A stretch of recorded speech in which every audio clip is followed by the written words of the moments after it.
banyak sekali khotbah yang disajikan lewat YouTube. Apakah semuanya sama? Karena semuanya menyatakan dibuat berdasarkan Alkitab. Kita harus berhati-hati, karena ajaran bidat juga diambil dari Alkitab, namun hanya mengambil salah satu ayat yang menarik sesuai kesukaan pengkhotbah.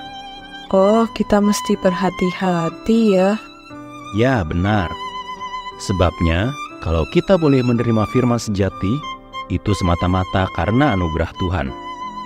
Terima kasih Tuhan mengirimkan firman-Nya yang beberapa hari ke depan akan membahas tentang bagaimana Kristus mengalami pemuliaan. Anak-anak, jangan sia-siakan kesempatan emas ini. Perhatikan baik-baik. Shalom anak-anak. Yuk kita berdoa terlebih dahulu ya sebelum merenungkan firman Tuhan. Allah Bapa yang bertahta di kerajaan surga, Allah yang mulia, Allah yang kami sembah di dalam nama Tuhan Yesus. Tolonglah kami ya Tuhan, agar di kesempatan ini kami boleh dibawa untuk mengenal Tuhan dan kehendak Tuhan di dalam kehidupan kami. Tolong Ibu pembicara tuh boleh menyampaikan isi hati Tuhan kepada setiap kami. Hanya di dalam nama Tuhan Yesus kami berdoa. Amin. Anak-anak, Tuhan Yesus mulai mengajarkan kepada murid-muridnya bahwa akan tiba waktunya Tuhan Yesus akan masuk ke dalam penderitaan, Dia akan disiksa, Dia akan dibunuh dan mati di atas kayu salib dan bangkit pada hari yang ketiga. Dan Dia akan datang dalam kemuliaan Bapanya dengan diiringi oleh malaikat-malaikat yang kudus. Manusia yang berdosa itu telah kehilangan kemuliaan Allah. Itu seperti tertulis dalam kitab Roma pasal 3 ayat 23. Sejak saat itulah manusia berdosa selalu ingin mencari kemuliaan. Dia memakai cara dengan menempelkan benda-benda yang mulia pada dirinya, seperti emas, berlian, atau merek-merek dari barang-barang yang terkenal di dunia. Jadi dengan adanya tempelan itu, manusia seolah-olah merasa mendapatkan kemuliaannya kembali. Padahal kemuliaan manusia itu bukan dari benda-benda itu. Kemuliaan manusia itu diberikan oleh Allah Bapa kepada manusia. Tuhan Yesus adalah Allah yang mulia. Dia rela turun ke tengah dunia ini untuk menjadi sama dengan manusia yang berdosa ini.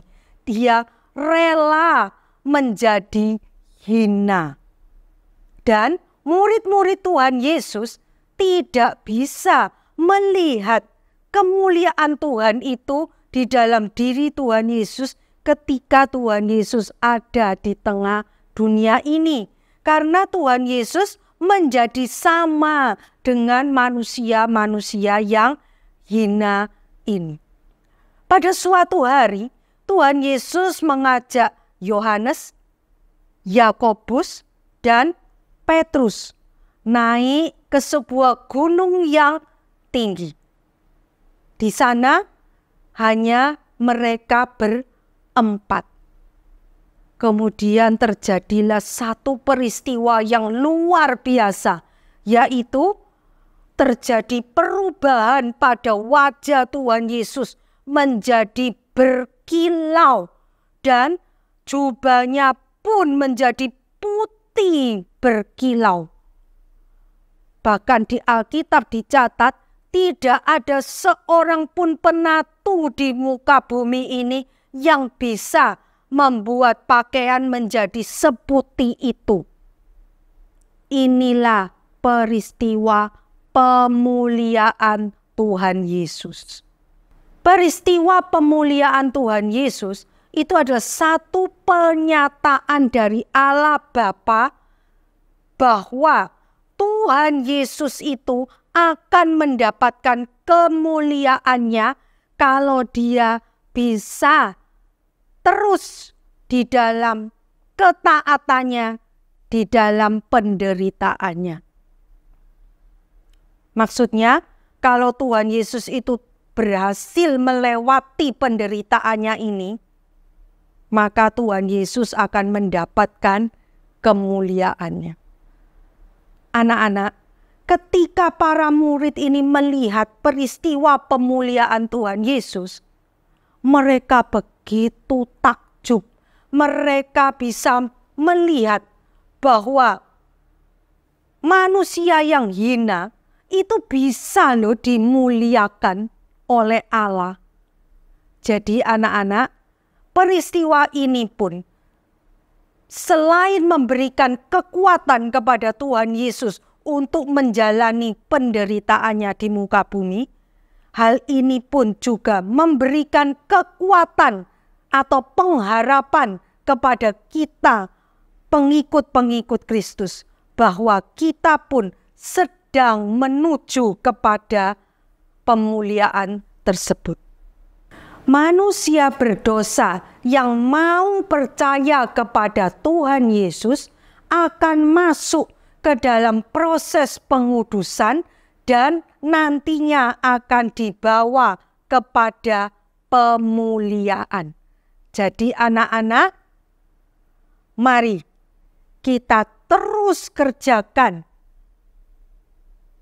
proses pengudusan kita ini di dalam ketaatan sepenuhnya seperti yang sudah diteladankan oleh Tuhan Yesus. Dan kita pun akan mendapatkan pengharapan kita, yaitu kemuliaan. Ketika Tuhan Yesus nanti datang untuk kali kedua. Mari kita berdoa. Allah Bapa yang bertahta di kerajaan surga, Allah yang teramat baik kepada kami, Allah mau menebus kami, Allah mau terus memproses kami di dalam proses pengudusan untuk membawa kami menuju pemuliaan. Terima kasih Tuhan, mampukan kami untuk setia menjalankan proses pengudusan kami dengan terus bersandar kepada Tuhan dan terus tunduk kepada Tuhan, agar kami boleh sampai kepada titik pemuliaan tersebut. Terima kasih Tuhan, hanya di dalam nama Tuhan Yesus kami berdoa. Amin.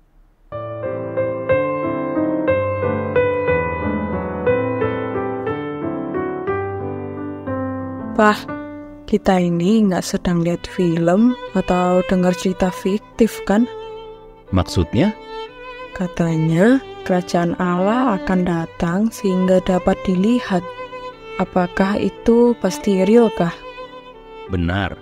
Coba tanya pada Petrus, Yakobus, dan Yohanes yang menjadi saksi. Berarti bukan penipuan ya? Yesus tampak dalam rupa yang berbeda dari rupa biasanya. Bella nggak paham. Terjadi perubahan pada sifat atau ciri, tetapi unsur intinya tetap sama. Ini pasti merupakan mukjizat. Benar, baru pertama kali terjadi. Detailnya tidak diceritakan dalam Alkitab, namun kita percaya bahwa akan terjadi perubahan luar biasa pada tubuh manusia saat Allah mau memberikan penghormatan kepada mereka. Oh, mungkin itu peristiwa yang terjadi pada hari kebangkitan. Benar. Mari kita menyambut dengan iman dan terus memberitakan keajaiban kasih karunia-Nya dengan membaca Markus 9 ayat 4. Maranatha.